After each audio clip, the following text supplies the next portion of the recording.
February 19th, 1945, 0640 hours.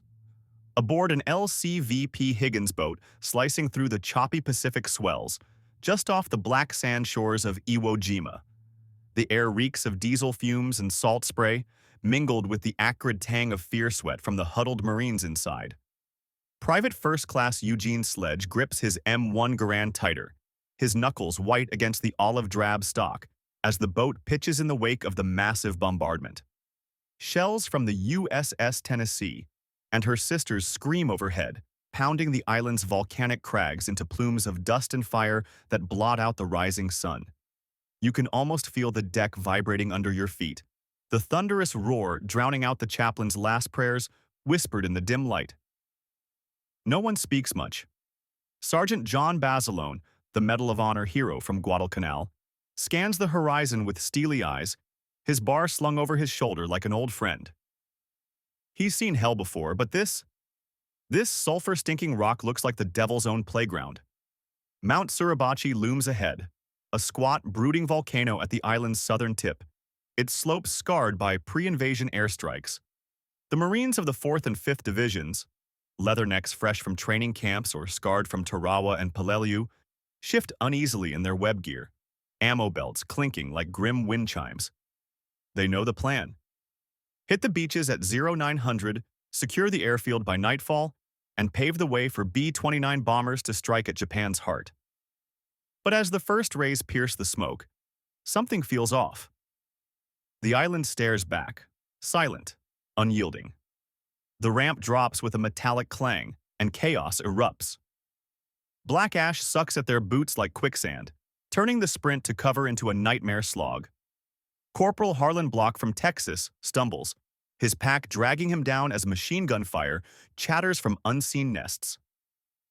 It's not the expected hailstorm, not yet. The Japs are holding back, letting the waves build. General Holland, howlin' mad.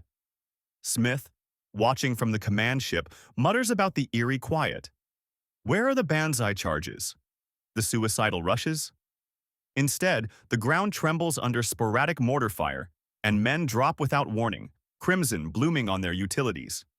Private Sledge hits the sand, heart pounding like a jackhammer, and scrambles toward a shallow crater.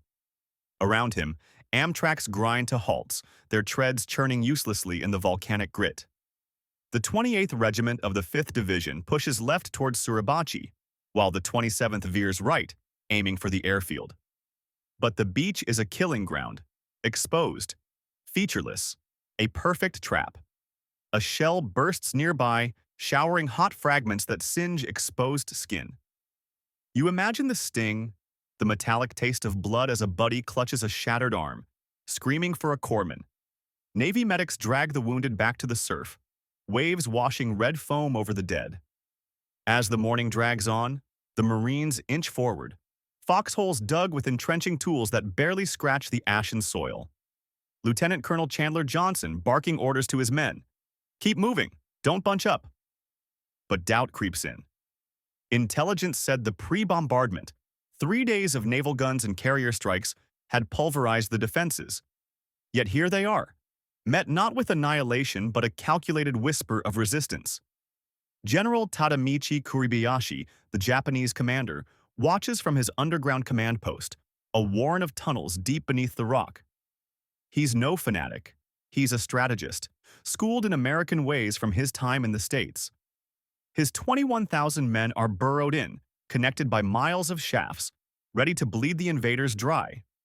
By noon, the beaches are clogged with gear, tanks bogged down, supplies piling up under intermittent fire.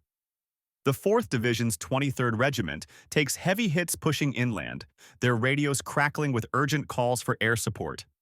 A young radio man, PFC Ira Hayes, hunkers down, his Pima Indian heritage a quiet strength amid the storm. He doesn't know it yet, but this island will etch his name in history casualties mount. A squad wiped out by a hidden pillbox, its camouflaged slits spitting .30 caliber death. The air fills with the whine of bullets, the thud of impacts, the cries of the maimed.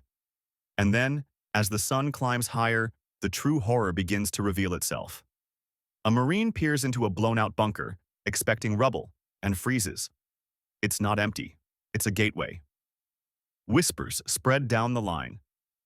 They're underground. The whole damn island's hollow. But what lies beneath? What fresh nightmare awaits in the dark?